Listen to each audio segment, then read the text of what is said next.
Na tarde de hoje, então, é um prazer muito grande para mim, trazer para vocês e apresentar para vocês a professora Carol Leandro. A professora Carol Leandro é professora da Universidade Federal de Pernambuco, pertence ao Núcleo de Nutrição do Centro Acadêmico de Vitória de Santo Antão, da UFPE, é membro permanente do Programa de Pós-Graduação em Nutrição, Atividade Física e Plasticidade Fenotípica, e é justamente abordando esses trabalhos que ela vai hoje, então, nos brindar com a palestra intitulada Plasticidade Fenotípica no Início da Vida e a contínua adaptação ao ambiente durante o desenvolvimento.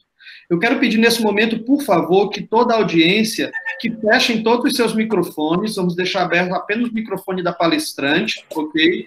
E, na medida do possível também, que fechem suas câmeras para que a gente não tenha um excesso de tráfego na nossa rede. Vamos deixar tanto voz quanto vídeo centrados na palestrante. Ao final, haverá espaço para que a gente faça as perguntas e discuta o tema com a professora Carol, pedindo aos nossos convidados, por favor, e à nossa audiência, que deixemos que os alunos primeiro façam suas perguntas, para que depois, então, nós, professores, possamos, então, participar, já que grande parte do foco dessas palestras são os alunos de graduação e de pós-graduação. Carol, mais uma vez, muito obrigado por aceitar o nosso convite. A voz, a palavra e o show é todo seu. Obrigada, Marcos, meu querido companheiro, que eu tive o prazer de conhecer num evento lá na Unicamp. Muito obrigada pelo convite, é um prazer enorme estar aqui com vocês. Queria cumprimentar meus colegas, meus grandes parceiros, né, de pesquisa, Egberto, Raul, que estão aqui presentes. Lamento, Paulo não está aqui, Paulo, que foi um prazer conhecê-lo também nesse evento da Unicamp, e todos os demais colegas. Agradeço a todos que estão presentes para assistir a palestra. Cumprimento a todos os colegas, né, que têm trabalhado nessa área, especificamente do DORAD. Algumas vezes, vocês vão perceber que eu vou errar digamos, na sonoridade do DORAD, porque aqui em Recife a gente chama DORAD, né? Mas, enfim, todos vão entender que é a origem desenvolvimentista da saúde e da doença. Então, o título da minha palestra é Plasticidade Fenotípica no Início da Vida e a Contínua Adaptação ao Ambiente durante o Desenvolvimento. Então, como o Marcos falou, né, eu sou professora do Núcleo de Nutrição, né, da Universidade Federal de Pernambuco, de um centro avançado, né, que fica a 55 quilômetros do Recife. Tá? Então, para iniciar a palestra, eu queria, antes de... Acho que tem um microfone ligado.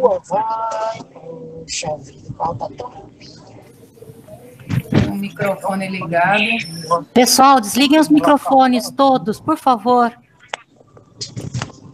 Então, acho que já está. Então, antes de começar propriamente a mostrar, né, os trabalhos que a gente tem feito aqui em Recife, eu queria falar um pouco sobre a teoria, né? A teoria que está subjacente a todo esse desenho experimental que a gente faz, né? Então, até o século XX, os modelos eram, basicamente, tomavam como o gene, como o princípio de toda a explicação das alterações que aconteciam, né? Então, quem trabalha com a origem desenvolvimentista da saúde da doença, naturalmente, também traz alguns conceitos básicos de Darwin, né? E Darwin, depois, a questão da síntese da biologia moderna, trazida por Ernest Mayr, e, finalmente, com o surgimento desses modelos baseados no gene, né, até o século XX, a gente meio que fez uma transição para considerar um ambiente altamente capaz de também trazer alterações, né? Isso foi, esse debate foi iniciado pela Mary Jane West Eberhard, que é uma bióloga, né, uma teórica, que trouxe, não foi ela que veio com o conceito de plasticidade fenotípica, mas ela trouxe, assim, intrinsecamente para muitos modelos experimentais, essa questão da plasticidade fenotípica, que seria basicamente um gene responder às alterações ambientais, né? Sem alterar a sua sequência de bases, mas trazendo uma mudança de fenótipo. E aí, dentro da plasticidade fenotípica, particularmente, a gente trabalha com a plasticidade durante o desenvolvimento, que dentro dessa questão teórica mais ampla, seria a gente estudar tudo que vem durante a trajetória do crescimento, né? A gente acompanhar desde o período gestacional, ou um pouco antes dele, e até o período propriamente dito de se conseguir atingir o ápice do desenvolvimento, do crescimento. Então, a plasticidade durante o desenvolvimento, digamos, um dos braços da plasticidade fenotípica, especificamente trabalhando com a trajetória do crescimento. Lembrando que a plasticidade fenotípica ela é muito utilizada em estudos com plantas, né? As adaptações que as plantas podem ocorrer em relação aos ambientes, insetos também. E aí, quando a gente trata de plasticidade durante o desenvolvimento, aí sim a gente já trata de seres mais desenvolvidos.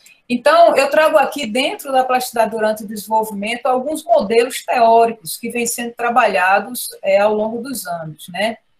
Alguns deles muito conhecidos de vocês, que é o surgimento, né, da hipótese do Thrift Phenotype, né, que foi inicialmente pensada por Harless e Barker em 92, e traz, basicamente, a capacidade de todos os membros de uma espécie experienciar a plasticidade durante o desenvolvimento anterior, né? Todos aqui conhecem aquele clássico estudo que eles fizeram, relacionando o peso ao nascer com alterações principalmente relacionadas ao metabolismo da insulina, né? A questão do surgimento precoce da diabetes tipo 2 e uma alta correlação com o peso ao nascer, né? Esses estudos são clássicos, né? Muito citados, e dentro dessa hipótese do Thrift Phenotype veio também o programming, né? Que eu assisti à palestra do professor Egberto, ele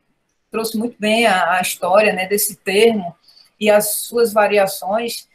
E essa ideia do programming, ela tem sido muito questionada por trazer algo extremamente determinista em relação a um efeito em um determinado ponto e a consequência a seguir.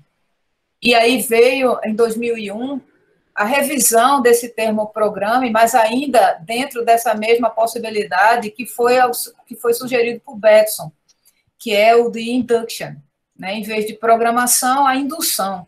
Mas eles caminham na mesma perspectiva teórica, né? E ligado também, né, logo a seguir, né, foi lançado o termo DORAD, que seria a origem desenvolvimentista da saúde e da doença, né, sugerida por Gluckman e Hanson. E, né, dentro do DORAD, a gente tem dois braços importantes, que é a resposta adaptativa imediata, né, que seriam os efeitos a curto prazo de um eventual evento que ocorra na fase crítica do desenvolvimento, e o efeito adaptativo, né, que é a resposta adaptativa preditiva, que é algo que aconteceu em um determinado ponto do tempo e tem consequências lá na frente. Então, esse segundo braço do DORA também vem sido bem questionado, inclusive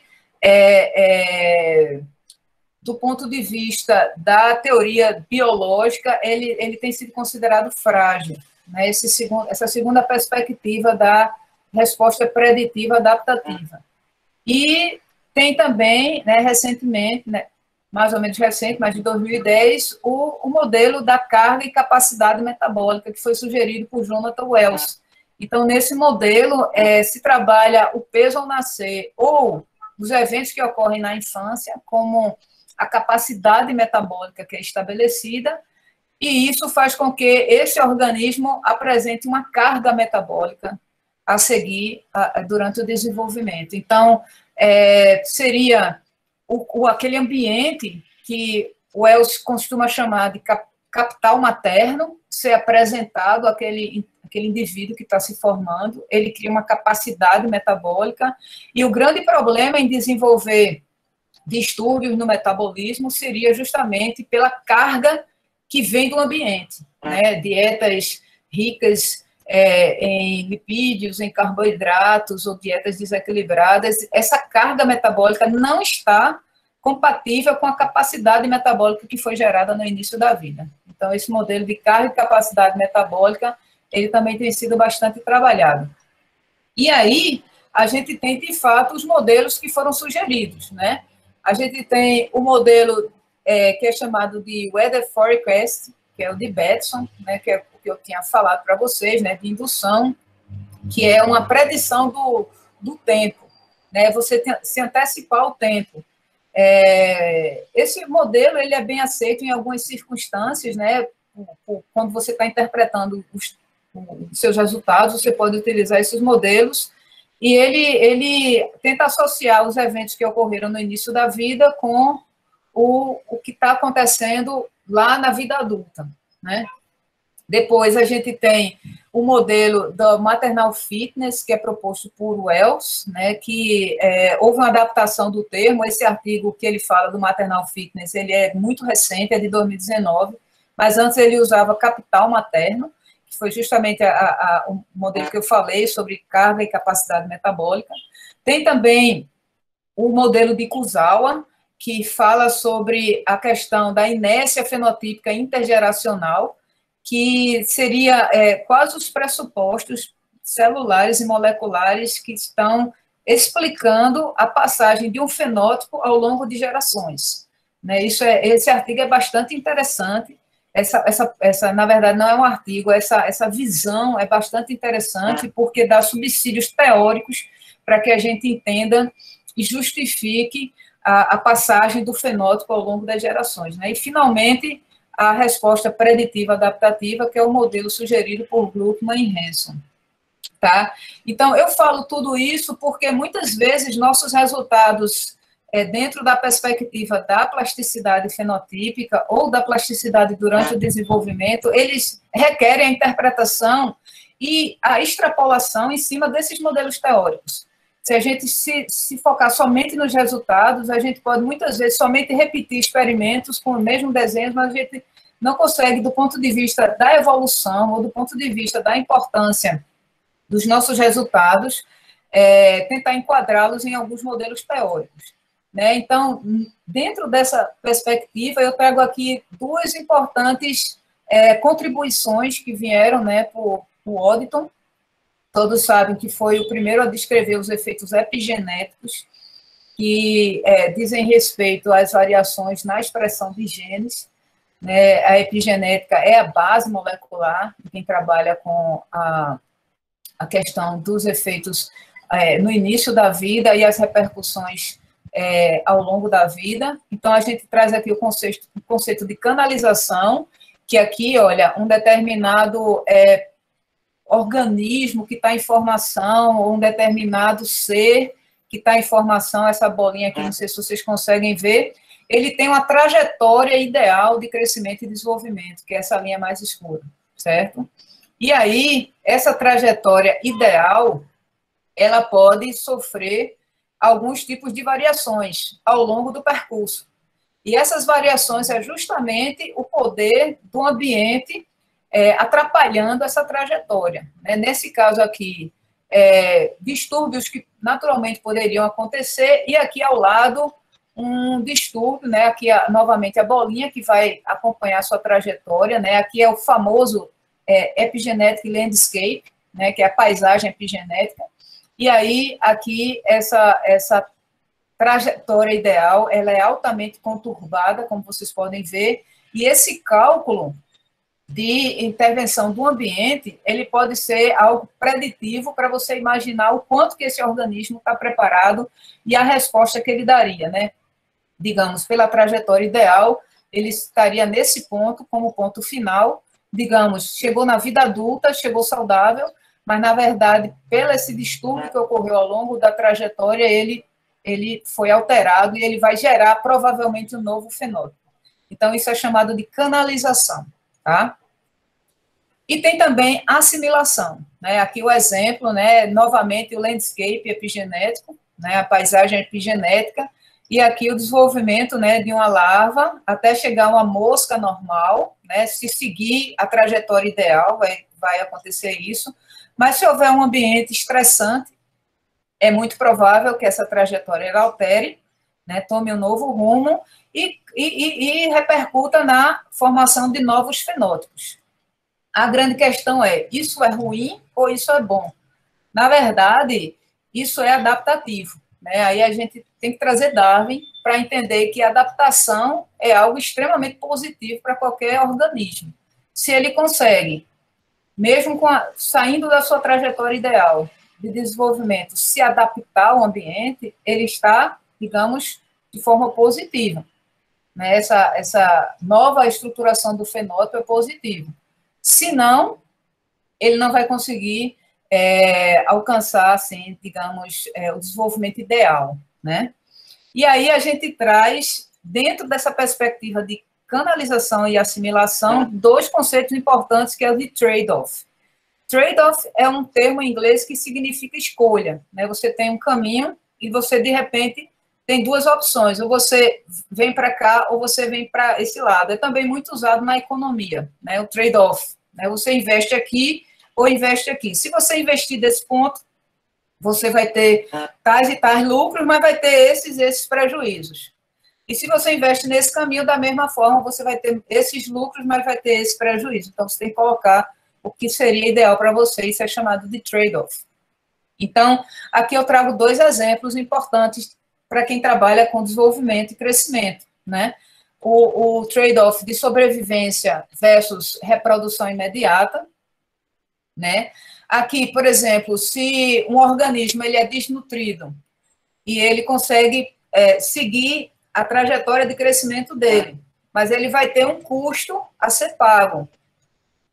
Ou seja, a ideia é que ele chegue até a idade reprodutiva, né? Que é esse segundo exemplo. Por exemplo, o organismo ele sofreu desnutrição, ele continua na desnutrição, então o trade-off dele muito provavelmente vai ser o investimento na reprodução. Então, o potencial de crescimento dele é diminuído, o metabolismo dele é altamente comprometido, mas o grau de reprodução dele ocorre naturalmente.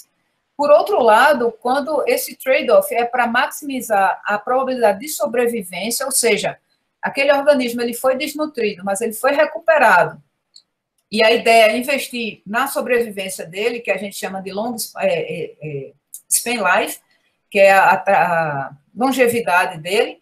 Então, ele vai ter um alto investimento no crescimento, no metabolismo e a diminuição no potencial de reprodução dele. Isso é muito visto, principalmente para quem estuda insetos, mas em seres humanos isso também é visto. Por exemplo, uma criança que ela foi desnutrida, ela tem um potencial de crescimento muito menor do que uma criança bem nutrida. Então, normalmente, inclusive a altura é um indicador importante para quem trabalha com desnutrição infantil, de estado nutricional, porque as crianças de menor estatura, elas normalmente são menores e são mais obesas, justamente porque o metabolismo dela diminui bastante, e aí isso repercute diretamente numa antecipação de toda a etapa de maturação, né? Então, são as repercussões, por exemplo, de uma recuperação de um estado nutricional, tá? Então, aqui a gente traz também o conceito de trade-off, que é importante quando a gente for ver os resultados de algumas pesquisas que a gente tem desenvolvido, tá?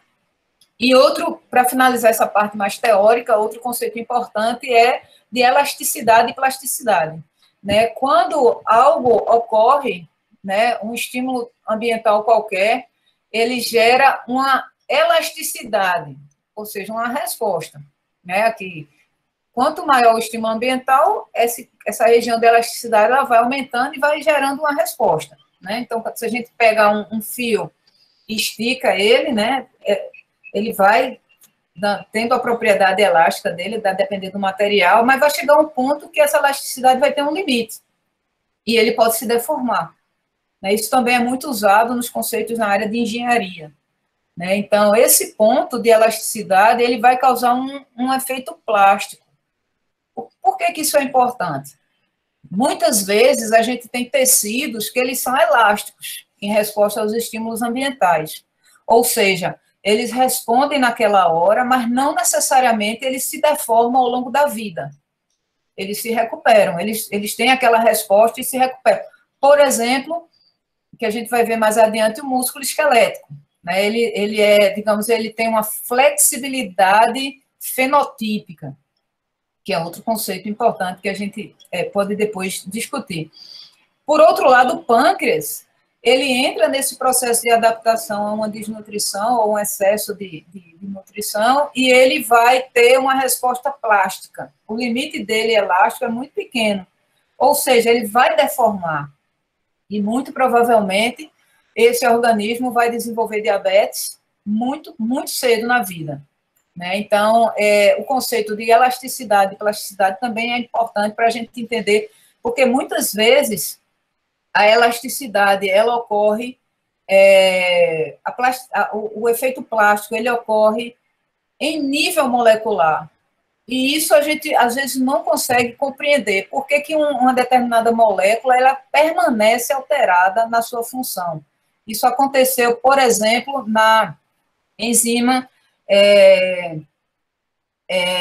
que é uma enzima-chave na via glicolítica, na via neoglicogênica, que diz respeito à transformação do fosfenilpiruvato em piruvato, né?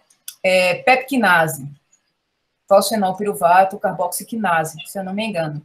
Então, ela foi a primeira que foi visto como um efeito plástico, ou seja, ela se deformou com a desnutrição, enquanto que as outras tiveram um efeito elástico, mas depois elas recuperaram bem. E aí, a gente fica assim, muitas vezes sem entender os nossos resultados, porque umas vezes tem efeito da desnutrição ou de algum efeito, algum estímulo durante a vida materna, e a gente não entende porque alguns tiveram e alguns não tiveram, né? E dentro disso, a gente traz alguns conceitos importantes, que é de estocasticidade, que é justamente o que eu falei para vocês, que é um efeito não genético em células, nesse caso especificamente, que traz microprocessos. Né? Dentro da estocasticidade, ainda tem outro conceito, que é de mosaico fisiológico, que é você atribuir um efeito de 0 a 1, né? uma avaliação binária, ou tem efeito ou não tem, ao invés de ter efeito em valor média e desvio padrão, não. Ou tem efeito ou não tem. E essa estocasticidade molecular é importantíssima para a gente entender o efeito na célula, né? E, por outro lado, tem um efeito mais macro, né, que é o efeito no comportamento, é o efeito, digamos, no tecido como um todo, que a gente chama de extrínseco ou ambiental, certo? E também, obviamente, considerar o efeito genético. Tudo isso dentro de uma heterogeneidade individual, né? Ou seja, além disso tudo, os indivíduos podem não responder da mesma forma a um determinado efeito ambiental, né? Que ocorra dentro do período crítico do desenvolvimento, né? Então, aí eu já vou entrar na parte que diz respeito às nossas pesquisas. A gente tem feito estudos translacionais, né? A gente trabalha com observação e experimento, sempre liga ao modelo teórico. Esse modelo teórico, a gente não escolhe um só. Muitas vezes a gente trabalha com o conceito de resposta adaptativa imediata do Doherty. Outras vezes a gente trabalha com o efeito de carga-capacidade metabólica. Outras vezes a gente trabalha com a Thrift Phenotype hipótese. A gente, dependendo do resultado, a gente enquadra nesse modelo teórico e nos ajuda, inclusive, a ter novas hipóteses para criar novos experimentos e isso girar. Tudo isso sempre verificando e propondo dentro da área maior, que é de crescimento e desenvolvimento, né? Então, esse digamos assim, a diretriz das pesquisas que a gente tem feito, tá? E aqui, particularmente, as pesquisas, né, a gente trabalha com esse desenho experimental. Então, o que é que esse desenho diz? A gente tem aqui um período de alta plasticidade, ou seja, a resposta orgânica ao barulho do ambiente é muito maior durante a gestação e lactação, ela vai diminuindo, até no adulto ser quase nenhuma. Ou seja, a plasticidade no adulto ela é diminuída, mas ela acontece ainda, né? Por outro lado, se você tem um ambiente obesogênico, isso ajuda bastante a você desenvolver doenças metabólicas, se durante o período de plasticidade você foi submetido a uma desnutrição ou um excesso de nutrientes. Isso ocorre na gestação, na lactação, que isso perdurou durante a infância, a adolescência, e aumentou o risco de você apresentar doenças cardiometabólicas, que é digamos, um bojo do que a gente trabalha, né? A gente evita que esses adultos que passaram por um período, digamos, nutricional deficiente ou em excesso, apresentem rapidamente doenças cardiometabólicas na vida adulta. E dentro dessa nossa hipótese, a gente coloca atividade física.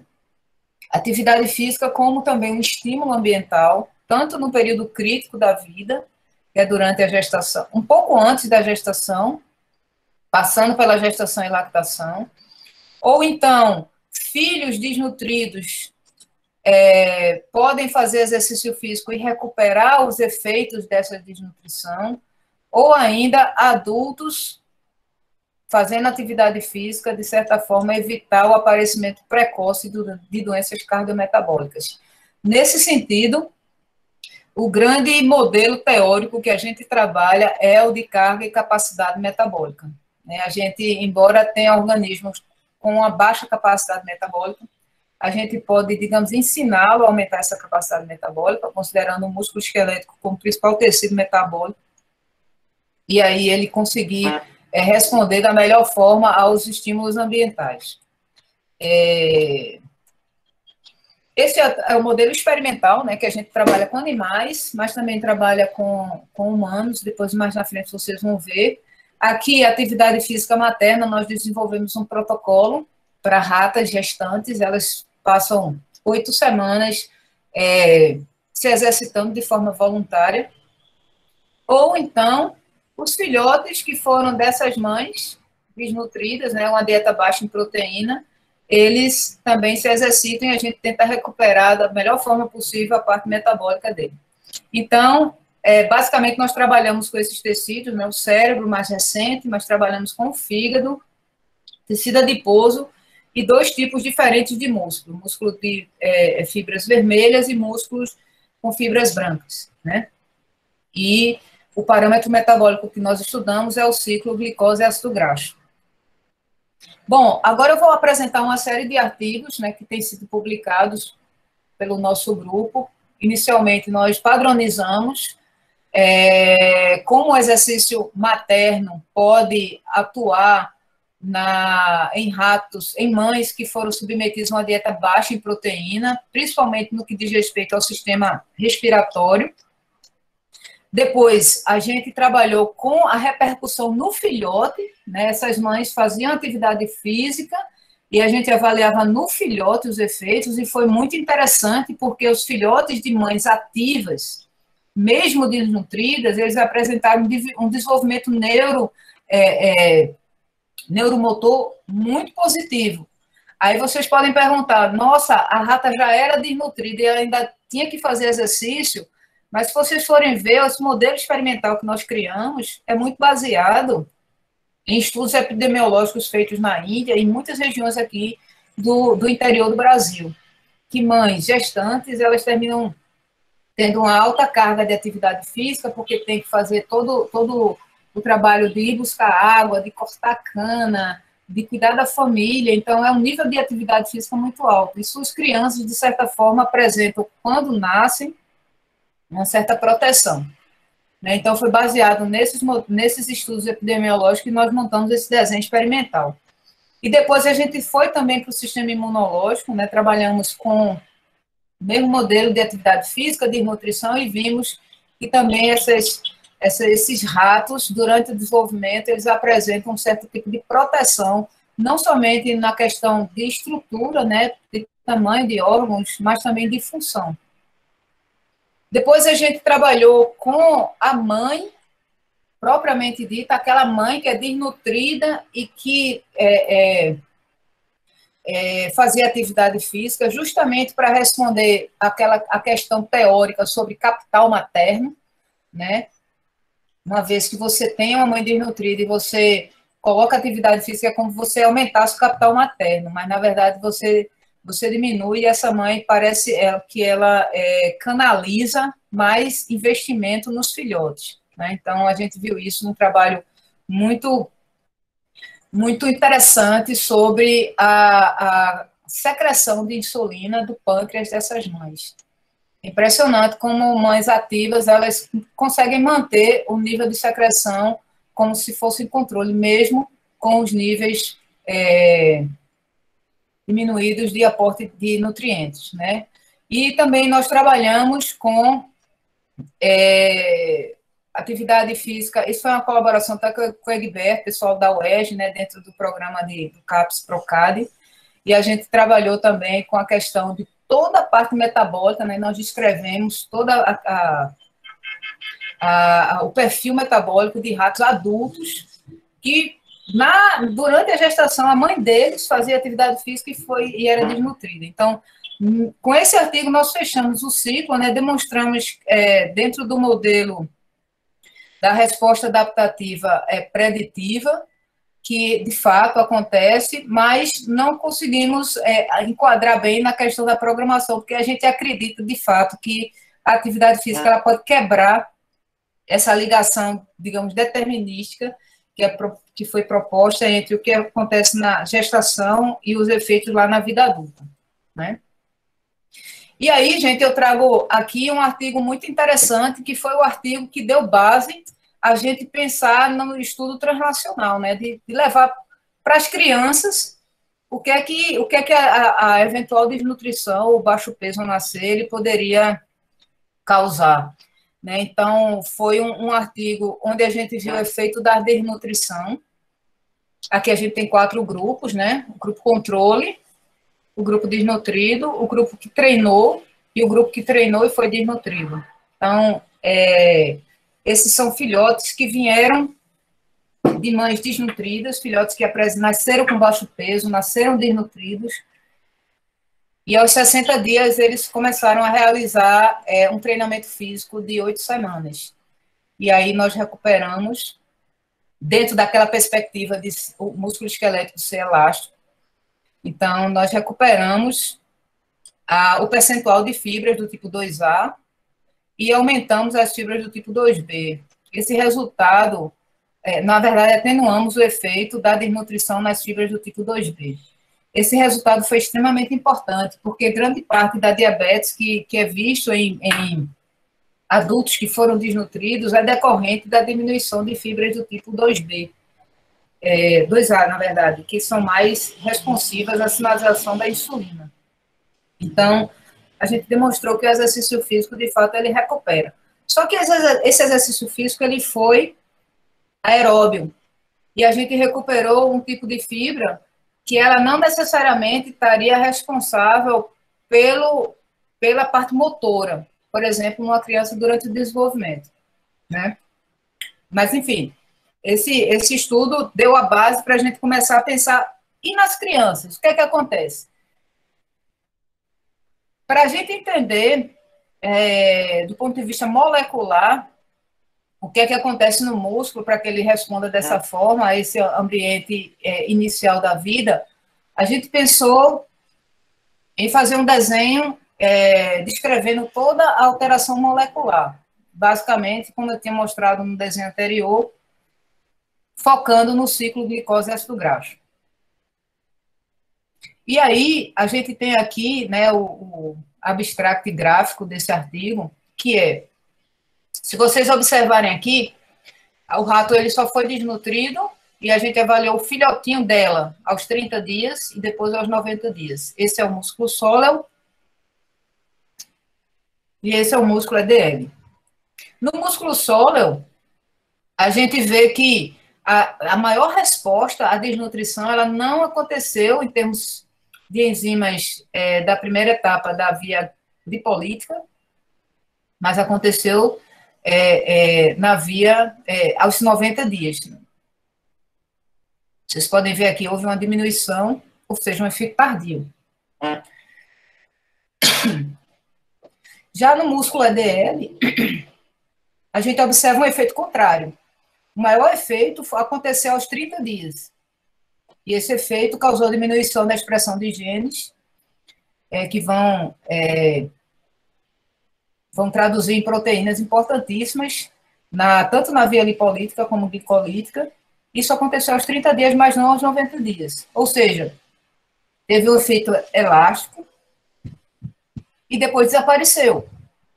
No caso do sóleo, o efeito não foi visto imediatamente e apareceu logo tardiamente. Mas um fator interessante na questão do que é plástico e elástico, que foi a expressão do PDK4, que é uma enzima fundamental na regulação da via que junta a quebra de glicose com a quebra de ácido graxo, que é a PDK4.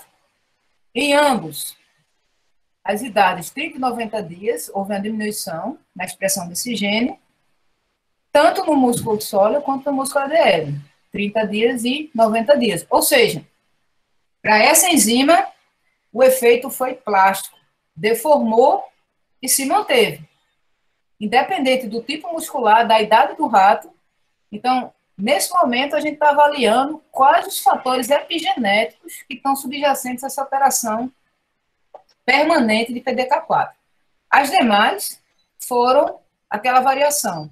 E, muito provavelmente, a gente, na verdade, está fazendo esse estudo, que é aumentar a carga metabólica desses animais para ver como o músculo responde.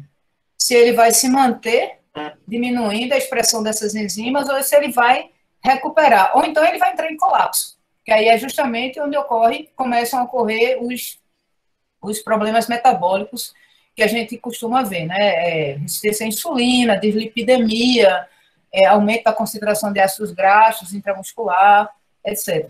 Esteatose hepática, certo? Então, a gente está, nesse momento, com alguns modelos, que é o meu colega João Henrique e toda a equipe, que tem trabalhado com dieta hiperlipídica. Bom, vamos agora para humanos. A gente fez todo esse delineamento de modelo teórico, fez também a questão molecular, a base experimental de tudo, mas em humanos, o que é que ocorre? Esse trabalho, né, esse projeto Crescer com Saúde, ele iniciou em Vitória de Santo Antão em 2008, mas ele é realizado em todos esses locais, né? Ele começou em Portugal, no ano de 2000, mais ou menos, depois ele foi para o Cariri, em 2003, e em 2008 ele foi para a Vitória de Santo Antão, ao mesmo tempo que foi para o Peru, em Lima, no Peru. Depois ele foi realizado em Maputo, e nesse momento a gente está incrementando esse projeto em Cabo Verde, né? E a ideia é também expandir para Angola. Basicamente, esse projeto, ele acompanha as crianças, desde os dados deles do nascimento, mas acompanha de 7 a 10 anos tudo o que acontece na vida dessa criança. O projeto, ele, como eu falei, ele é de 2008, portanto, tem 12 anos, e nós já concluímos todas as etapas dele. Nesse momento, nós estamos fazendo todo o levantamento do consumo alimentar das crianças, ao mesmo tempo que nós também estamos trabalhando com os adolescentes que participaram desse projeto logo no início. Então, é um projeto que tem continuado e acompanhado toda essa população de Vitória de Santo Antão. É interessante, gente, a gente observar alguns dados de Vitória de Santo Antão. Por que Vitória de Santo Antão e por que Vitória de Santo Antão interessaria alguém no mundo? Primeiro, Vitória de Santo Antão tem essas características aqui que eu coloquei, né? Tem cerca de 140 mil habitantes, é uma cidade relativamente pobre, embora consiga congregar algum polo industrial, mas o salário médio é em torno do salário mínimo, mas cerca de 50% da população tem renda mensal de meio salário mínimo. O índice de pobreza é altíssimo e o índice de Gini, que é o de desigualdade, ele é 0,42. Para vocês terem uma ideia, o índice Gini do Brasil é 0,6. Né? Então, a desigualdade é enorme. E dentro dessa desigualdade, a gente coloca aí um ambiente nutricional. Ou seja, a indústria chegou em Vitória de Santo Antão, o alimento é mais barato, é um alimento altamente calórico, totalmente industrializado, E isso faz com que aquele ambiente obesogênico que a gente falou lá na frente do nosso modelo, ele seja propício a essa população, né, que tem uma renda mínima. E Vitória de Santo Antão, a gente tem acompanhado a população desde 2008, que foi justamente quando ocorreu toda aquela implantação dos projetos sociais, e aí a gente já chegou a ter 17% da população infantil com baixo peso ao nascer. Hoje em dia isso diminuiu para 3%, né, em resposta a todos aqueles programas sociais. Mas a população, ela passa agora por outro fenômeno que é chamado de dual burden, ou seja, a população ela é magra, mas metabolicamente ela apresenta o perfil de um obeso. Então, é dupla carga metabólica. Então, no mesmo organismo, você tem uma sobrecarga e você tem a estrutura de um corpo magro. E aí, nessa perspectiva, né, o CAV, que é o centro acadêmico que eu trabalho, na Universidade Federal de Pernambuco, foi para a Vitória de Santo Antão, nós temos um centro lá, desde 2006, e aí, nessa perspectiva, é que nós criamos, inclusive, um programa de pós-graduação para tratar especificamente essa temática. Então, cerca de 14 pesquisadores trabalham somente para tentar entender essa questão da transição nutricional, do dual burden, da dupla carga metabólica, não somente na população de humanos, como também em modelos experimentais. E aí, gente, o projeto Crescer com Saúde, ele basicamente acompanha as crianças ao longo dos anos em relação à composição corporal, aptidão física, desenvolvimento neuromotor, atividade física habitual e hábitos alimentares de estado nutricional. Aqui alguns exemplos de testes, né, que são feitos, né, a gente faz nas escolas, nós somos bem conhecidos porque sempre usamos essa camisa laranja com o símbolozinho do projeto. Então, os meninos fazem vários testes físicos. Aqui eu trouxe alguns vídeos, depois eu mostro para vocês dos testes. E nós observamos que as crianças, assim como os modelos animais que a gente usou, eles apresentam déficits permanentes em relação ao que o músculo pode desenvolver. No nosso caso, a força de preensão manual e a performance em corrida e velocidade. Então, a gente foi o nosso primeiro artigo com a população de Vitória, e, de fato, mostrou a mesma coisa que acontecia com os animais, né, aqueles déficits. E depois a gente fez também uma avaliação em termos de o peso contínuo, baixo peso ao nascer, não dividindo agora em 2 grupos, mas um contínuo de peso ao nascer, e a gente demonstrou mais uma vez que a performance motora ela é altamente comprometida quanto menor for o peso ao nascer. E aí, a gente colocou uma questão interessante, né, que foi mais ou menos questionar o modelo inicial proposto pela resposta adaptativa preditiva. A gente colocou o ambiente atual para atrapalhar a diferença entre peso normal e baixo peso, porque praticamente todas as variáveis deram diferentes para quem era baixo peso, mas quando a gente coloca covariáveis, ou seja, altura, massa magra, massa gorda, idade, gênero, aí essas diferenças diminuíram. Ou seja, o efeito lá no início da vida ele não é tão forte quanto o ambiente atual, exceto para as variáveis relacionadas à força muscular. Ou seja, o músculo, ele foi plástico. Aliás, ele foi elástico. Né? Ele continuou diferente, mesmo quando a gente colocou todas as variáveis para atrapalhar a comparação entre baixo peso e peso normal.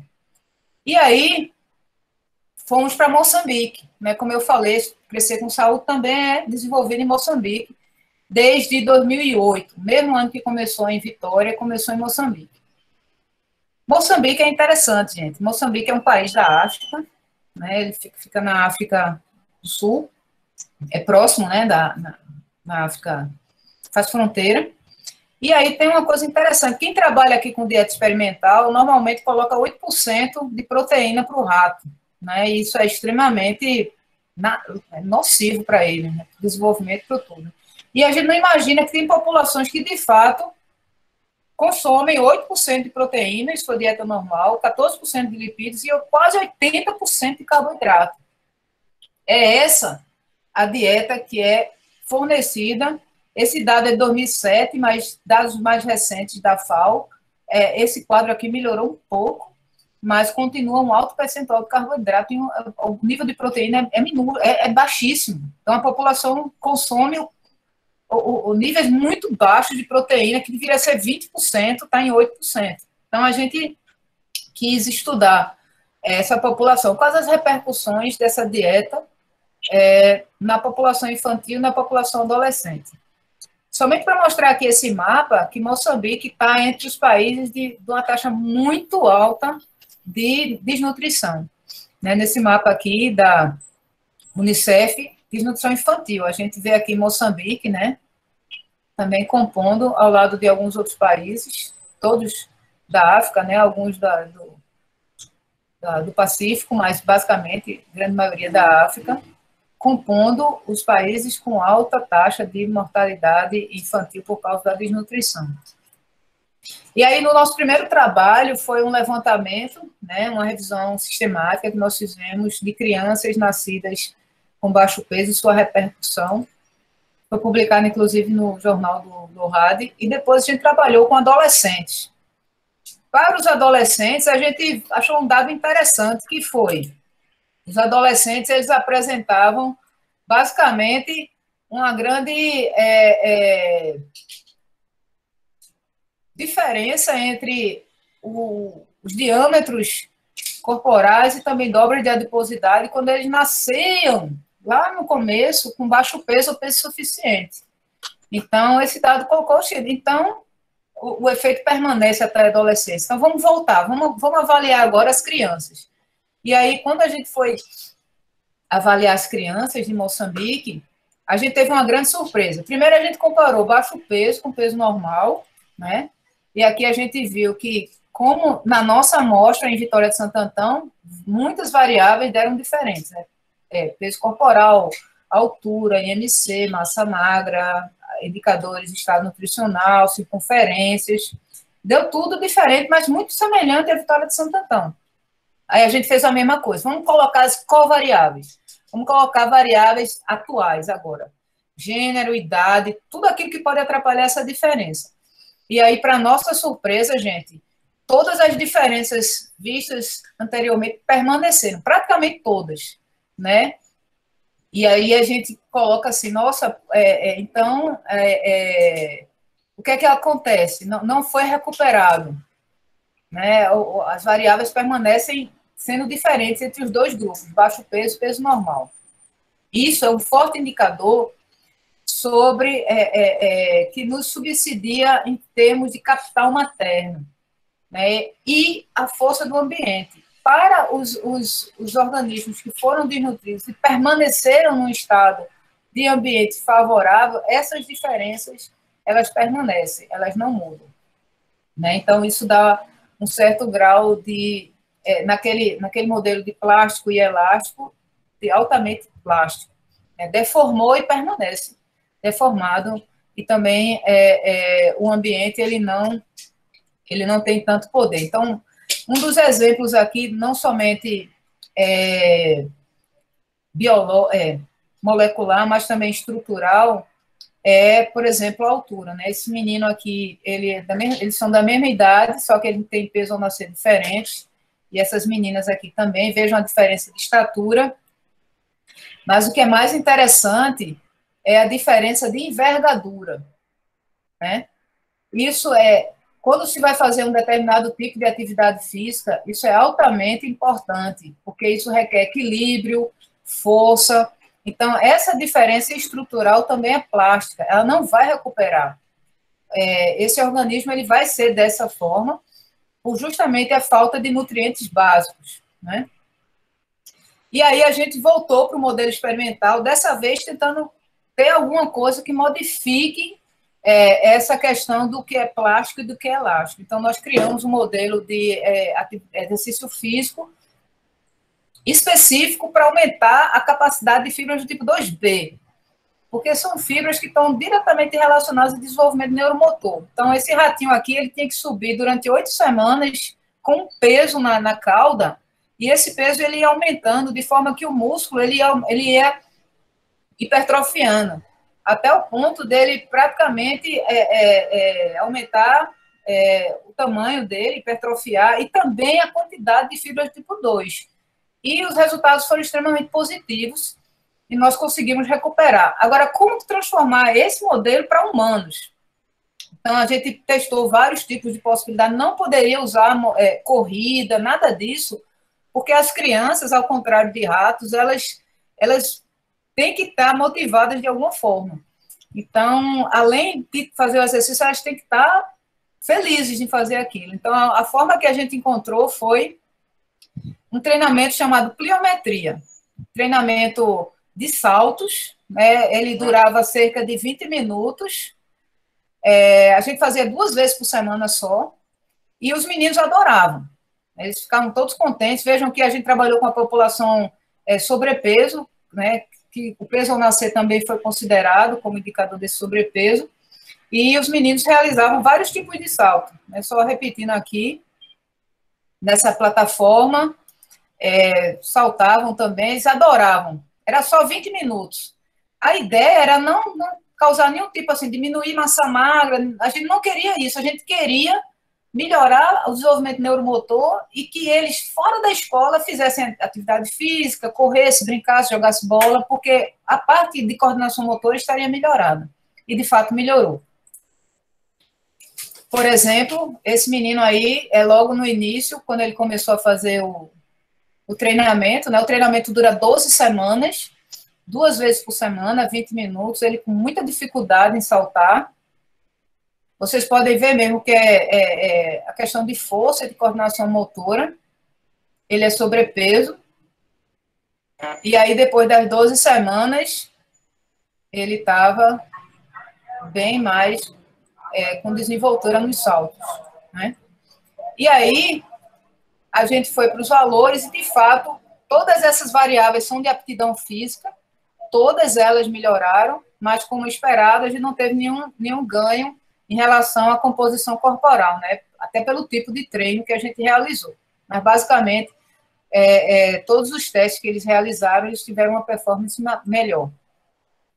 E aí a gente também teve estudos longitudinais, né? A gente acompanhou essas crianças, como eu tinha falado para vocês. Nesse estudo, a gente acompanhou o peso ao nascer e a trajetória de crescimento. Vejam que quem é baixo peso, ele tem uma trajetória entre os 9 e 10 anos meio interrompida, ele não segue adiante dentro do percentil 75, ele tem o potencial de crescimento até o percentil 50, tanto para meninas quanto para meninos quanto para meninas. Né? Aqui, a altura, também o potencial de altura dele está no percentil 25, como a gente tinha falado, eles são menores, justamente pelaquela questão de investimento, né, do trade-off, o investimento na questão do crescimento é menor. E aí, a gente também testou o efeito de mediação da antropometria em relação ao metabolismo basal. A gente imaginava que muitas dessas crianças serem menor de estatura tinha a ver com o metabolismo basal deles. Então, a gente fez esse estudo, foi também publicado, né, no jornal do Dourado, e a gente demonstrou que, de fato, o metabolismo basal é um componente importante nessa questão da estatura, principalmente da estatura, né, e também de alguns indicadores metabólicos. Aí, para finalizar, acho que já extrapolei bastante meu tempo, a gente pensou agora em fazer atividade física voluntária, para realmente estudar o fenótipo durante a gestação. E aí a gente desenvolveu um modelo de atividade física voluntária, a Rata está aqui, ela faz exercício se ela quiser, ela não é obrigada a nada, se ela não quiser, ela não faz, e de fato a gente conseguiu, é meu cachorro, para, não, de fato a gente conseguiu demonstrar que o fenótipo, ele é estabelecido independente de qualquer coisa, porque todas as ratas tinham uma roda e elas faziam exercício se elas quisessem. E aí a gente tem aqui 3 grupos claramente divididos, como inativos, aquele que não faz nada, está lá a roda, ele ignora a roda, não chega a fazer nem 1 quilômetro, depois, até a gestação, continua inativo. A gente tem um grupo ativo, que faz atividade física, né, chega a quase 5 quilômetros, por dia, e na gestação diminui, e a gente tem um grupo muito ativo, que faz quase 15 quilômetros por dia, com certeza muito mais do que muita gente aqui nessa sala que está me vendo, né? Até muito mais do que eu. 15 quilômetros por dia é muita coisa. Muitas vezes, quando a gente submetia os artigos com atividade física voluntária, os revisores pediam para a gente fazer um contínuo, tipo, colocar ratas e o nível de atividade física sendo correlacionado com alguns efeitos, mas isso não é possível porque os grupos são categóricos. Ou se é inativo, e é inativo, ou se é ativo, e isso não muda, ele não se torna inativo, depois se torna mais... Não, ele é ativo ou ele é muito ativo. São realmente grupos que são muito diferentes, a gente não dá para fazer um contínuo em relação a eles. Aqui os dados apresentados, né, para vocês verem aqui a distância percorrida. Como vocês podem ver, a média de 15 quilômetros, mas tem rato que chega a fazer 18 quilômetros por dia, muito ativo. E é interessante que durante a gestação isso cai. Todos caem, e uma teoria que explica é a teoria do conflito mãe-filhote, é uma teoria biológica, onde a mãe, independente do prazer que ela está tendo fazendo exercício, o mais importante é cuidar do filhote. Então, ela deixa tudo, investe no filhote, e esse filhote, né, a gente já trabalhou com atividade física e de nutrição, esse filhote, ele pega todo o benefício metabólico do exercício durante a gestação, isso tem um efeito extremamente positivo.